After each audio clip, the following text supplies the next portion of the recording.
Welcome to Chapter 7, Decision Support Systems and Marketing Research. Juicy Fruit Gum, the oldest brand of Wrigley Company, wasn't chewing up the teen market. How could Wrigley make more young people chew Juicy Fruit? What qualities about Juicy Fruit appeal to teens, do you think? From initial marketing research, Wrigley learned that teens chew Juicy Fruit because it's sweet. Nearly 3 out of 4 teenagers said they stick a wad in their mouth when they crave something sweet. Clearly, advertising needed to focus on the gum's sweetness, and so they developed 4 TV commercials with the gotta have sweet theme and asked teens to evaluate them. Sales of 100 stick boxes of Juicy Fruit rose 5% after the start of this ad campaign versus a 2% decline prior to it. Marketing information is accurate and timely information. It's the lifeblood of marketing decisions, and marketing managers use it to prepare and adjust their marketing plans. The system for gathering marketing intelligence is called a Marketing Decision Support System, or DSS. A vast amount of information is funneled into a firm's marketing information system. Internal data can come from anywhere within the firm: past credit records, internal sales growth, competitive product analyses, and so on. External data can also come from a variety of sources: marketing research, economic forecasts, government reports, trade shows, and the like. A common problem is that marketing information systems can overwhelm managers with information, making it difficult to answer specific questions. This problem is illustrated by the MIS user who wants only a small glass full of information, but whose MIS deluges the user with information and data. A marketing decision support system is an interactive, flexible information system that lets managers obtain and manipulate information as they make decisions. DSS bypasses the information processing specialists and gives managers access to the data from their terminals. When Frito-Lay sales were slumping in Texas, DSS provided the answers. A regional competitor had introduced a white corn tortilla chip. Within 3 months, Frito-Lay began producing its own white chip. The DSS flags trends like this one by gathering daily sales data. The 4 characteristics of a DSS are that it is interactive, flexible, discovery-oriented, and accessible. Marketing research is the planning, collection, and analysis of data relevant to marketing decision-making. It plays a key role in the marketing system. Marketing research is defined as the process of planning, collecting, and analyzing data relevant to a marketing situation. The 3 major roles are descriptive, diagnostic, and predictive. It's used to provide managers with data on the effectiveness of the current marketing mix. It provides insight for changes, and it's the primary data source for the DSS. Marketing research is the way companies find out what customers want. In Milwaukee, a radio station paid listeners to listen to 5 to 7 second bits of over 700 songs and to rate the songs on a preference scale as they listened. The station chose its mix of music to play based on the results. One role of marketing research is descriptive. This means gathering and presenting statements of facts. Diagnostic means explaining the data, and predictive attempts to estimate the results of a planned marketing decision. Marketing research helps marketers understand the dynamics of the marketplace. To satisfy consumer needs and wants, marketers must first understand them. Marketing research can give marketing executives insight into consumer attitudes, product loyalty, purchase rates, media usage, lifestyles, and a wide range of other factors that help determine what products consumers will buy. Marketing research improves the quality of marketing decision-making. It's also used to discover what went wrong with a marketing plan, and it's used to retain customers by having an intimate understanding of their needs. And finally, it helps managers understand what's going on in the marketplace and take advantage of new opportunities. About 77% of large firms have their own marketing research departments. Foreign companies have finally discovered Japan's best marketing bellwether, the teenage girl.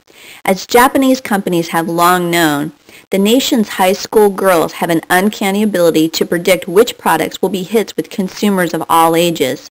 Boom, one of Tokyo's research firms that specializes in teen surveys, offers a portfolio of several thousand Tokyo area high school girls that includes, it says, 500 girls deemed to be trendsetters.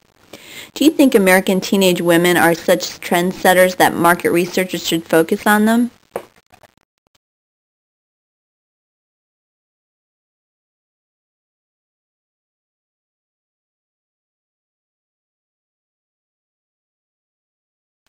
The research process begins with the recognition of a marketing problem or an opportunity. It may be used to evaluate production, promotion, distribution, or pricing alternatives, and to find and evaluate new market opportunities. The marketing research problem involves determining what information is needed and how that information can be obtained efficiently. The marketing research objective is to provide insightful decision-making information. This requires specific pieces of information needed to answer marketing research problems. The management decision problem is broader in scope and far more general. It is action-oriented. Even a huge company can make a mistake in defining the problem. Coca-Cola thought the problem was which new formula tasted best. Actually, one of the research questions should have been, how will our customers react if we replace our formula with a new one? Hence, New Coke was created. Secondary data is data previously collected for any purpose other than the one at hand. The use of secondary data represents a savings in time and money. Disadvantages include the lack of fit between a unique problem and the data that's already been collected, and the difficulty of assessing the quality and accuracy of secondary data. AC Nielsen sells a retail index report which provides information from sales audits of over 2,000 grocery stores and drugstores. All of the firms listed here provide lots of secondary information from companies, where people purchase their items, how much they're likely to spend on certain merchandise per year, and what types of media they pay attention to.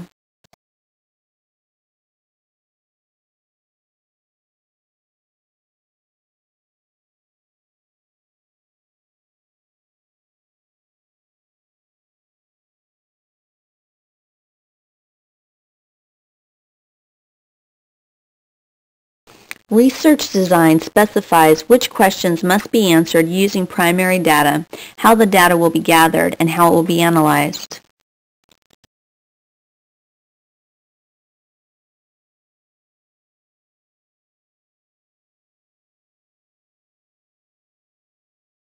Primary data are pieces of information collected for the first time and used for solving particular problems under investigation. They must be collected if the specific research question can't be answered with secondary information. It is designed to answer specific questions, be current, is gathered using methodology specified by the researcher, and can be gathered in such a way as to maintain accuracy and secrecy. A major disadvantage of primary data collection is it's very expensive.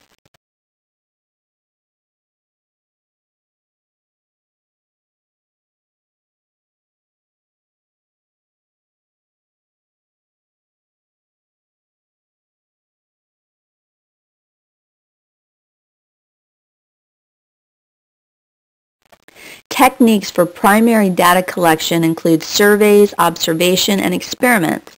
The most popular technique for gathering primary data is survey research. This is where a researcher interacts with people to obtain facts, opinions, and attitudes. The different forms of survey research are listed above, and I'll explain each further in the slides that follow. In-home interviews often provide high-quality information. They offer the opportunity to gain in-depth responses, but they're extremely expensive because of the interviewer's time and mileage. Mall intercept interviews involve interviewing people in shopping malls. They must be briefer than in-home interviews. They often don't provide a representative sample of consumers. They do provide an overall quality of information similar to that of telephone interviews, and they're less costly than in-home interviews. Mall-intercept interviews are convenient samples and thus have potential for a great deal of sampling error. Telephone interviews offer the advantage of lower cost than a personal interview and have the potential for the best sample among interview types. Some interviews are conducted from an interviewer's home, but most of them are executed from a central location telephone facility. It's a place that's specifically designed for telephone interviews for research. These facilities have a number of phone lines and monitoring equipment in one location. Many of these facilities offer computer-assisted interviewing, where interviewers read questions from a screen and input responses directly into the computer. Because so many Americans are tired of telemarketers or phone interviews, about a quarter of them have gotten unlisted phone numbers. This incidence is even higher in some cities, particularly in California. Mail surveys have relatively low costs, eliminate interviewers, centralize control, provide anonymity for respondents, and produce low response rates. Computer disc by mail survey is another new technique. It has the advantage of building in skip patterns and can display graphics. In 1984, Chrysler surveyed about 3,800 minivan owners by mail to get their opinions of its new vans. Since then, Chrysler has surveyed all its minivan buyers by mail, asking for opinions and suggestions. Another 18,000 minivan owners have been contacted by phone or interviewed in their homes. Using the results of this consumer information has helped the Chrysler minivan to achieve a user loyalty rate of 85%. Mail panels consist of a sample of households recruited to participate by mail for a given period, responding repeatedly over time. Executive surveys means going to business people's offices to get their feedback on industrial supplies or office supplies. It's the equivalent of door-to-door interviewing. Focus groups are groups of 7 to 10 people with certain characteristics who participate in a discussion about a subject of interest to a marketing organization. The group dynamics and interaction are essential to the success of this method. You've probably seen these on the news around Super Bowl time. Focus groups are really common then because companies spend millions of dollars on commercials during the Super Bowl, so they get focus groups together to figure out which commercials will actually get their attention and sell products. The newest development in qualitative research is the online or cyber focus group. Humminbird Fish Finders uses several focus groups to help decide how to change its electronic fish finders to better fit customers' needs. All forms of survey research require a questionnaire to make sure that participants are asked the same series of questions. Open-ended questions are those worded to encourage unlimited answers, phrased in respondents' own words. Closed-ended questions are those in which the respondent is provided with a list of responses and they're requested to make a selection from the list. These questions may be dichotomous, only 2 possible answers, or multiple choice. A scaled response question is a closed-ended question designed to measure the intensity of a respondent's answer. Qualities of good questionnaires include clearness, conciseness, objectiveness, and reasonable terminology. Care should be taken to ask only one question at a time.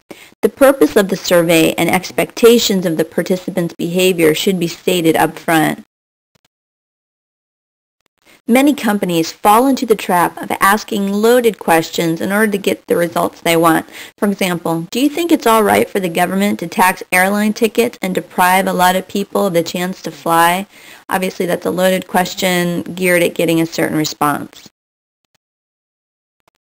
Observation research relies on 3 types of observation: people watching people, people watching physical phenomena, and machines watching people.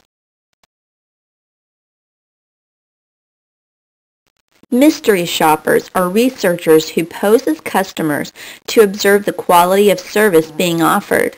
The use of mystery shoppers is a standard practice for Wendy's and many other fast food restaurants.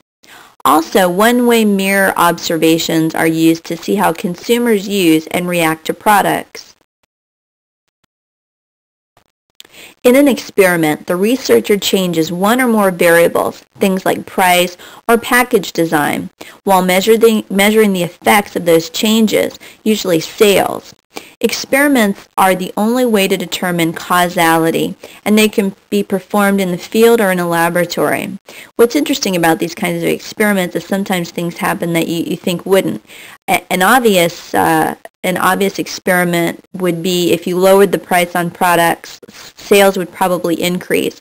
But in one particular phenomena, when turquoise jewelry was made more expensive, given more expensive price tags, their sales actually went up quite a bit. And the results of the experiment found that people thought they were just getting high quality jewelry rather than cheap turquoise. When specifying the sampling procedures, the sample or subset of a larger population to be drawn for interviewing must be determined. First, the population from which a sample is drawn, or universe of interest, has to be defined. Next, the researcher must determine if the sample for the study should be representative of the population as a whole. If yes, then a probability sample is called for. With the probability sample, every element in the population has a known non-zero probability of being selected. Scientific rules are used to ensure that the sample represents the population. A random sample is set up so that every element of the population has an equal chance of being selected. Often, a random sample is selected by using random numbers from a table found in a statistics book. A non-probability sample is any sample where little or no attempt is made to get a representative cross-section of the population. A convenience sample uses respondents who are readily accessible to the researcher. Non-probability samples are frequently used in market research because they cost less than probability samples.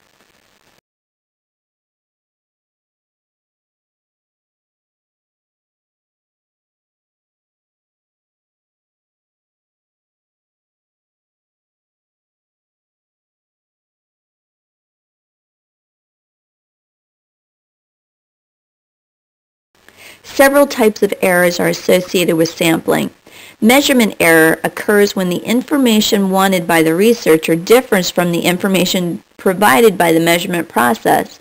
Sampling error occurs when a sample is not representative of the target population. Non-response error occurs when certain members of the sample refuse to respond and their responses may have differed from the sample as a whole. People who refuse to fill out mail surveys or people with unlisted phones may somehow be different from the rest of the population. Frame error arises if the sample drawn from a population differs from the target population, and random error happens when the selected sample does not represent the overall population.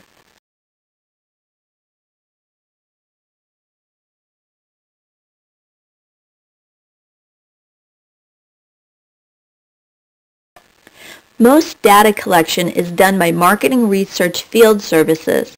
Field service firms specialize in interviewing respondents on a subcontract basis. Field service firms also conduct focus groups, mall intercepts, retail audits, and other data collection services.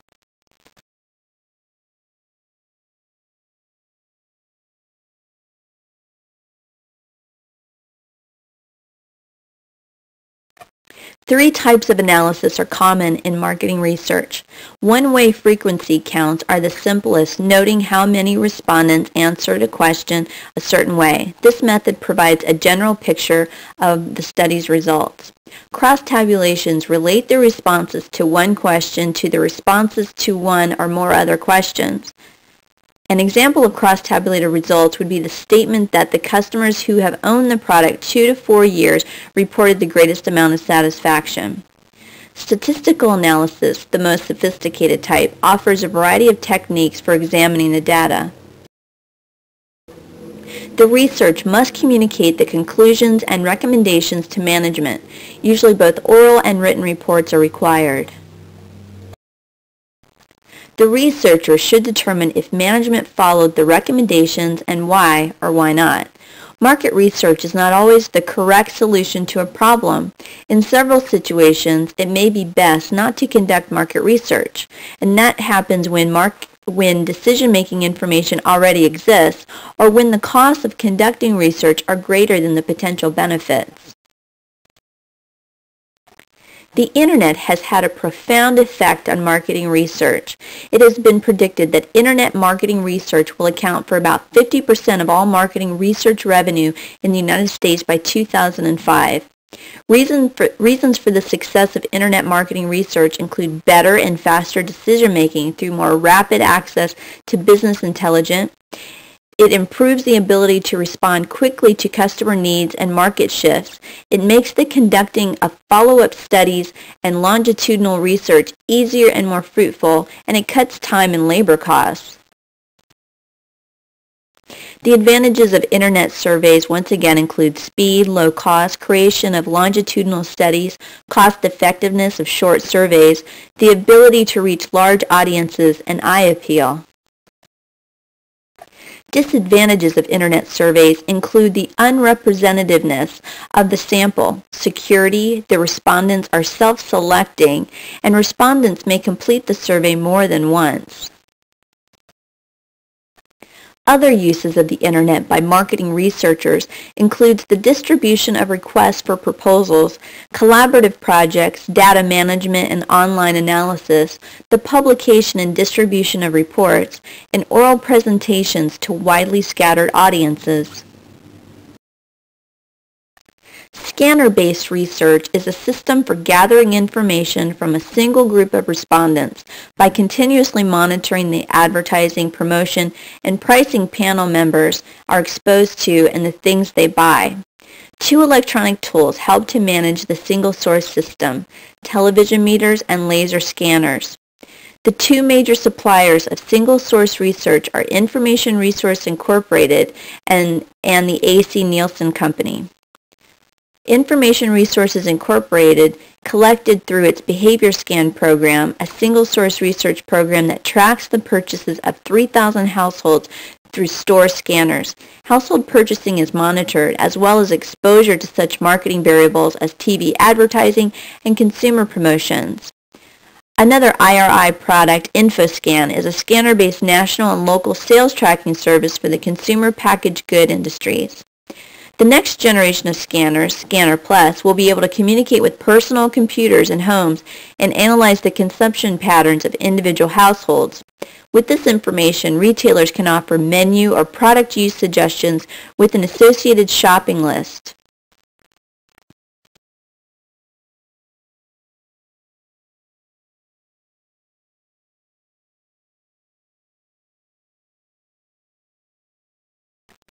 Competitive intelligence is the creation of a system that helps managers size up their competition so they can become more efficient and effective.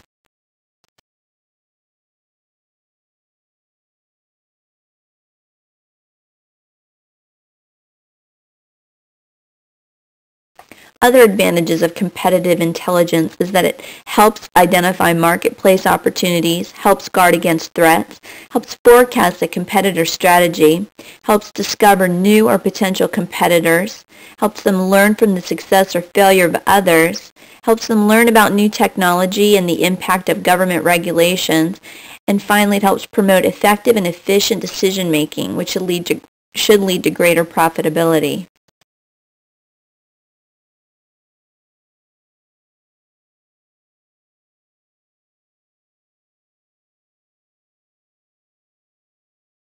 How important are teenagers to marketers?